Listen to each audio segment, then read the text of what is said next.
matan arewa na burge ni, matan arewa na burge ni.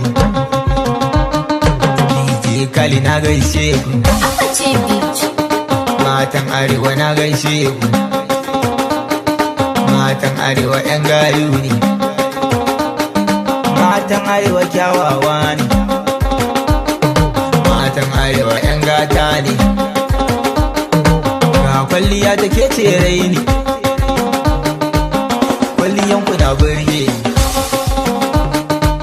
Bari a ce ku sanya leshi, bari a ce ku sanya atamfa, bari a ce ku sanya abaya,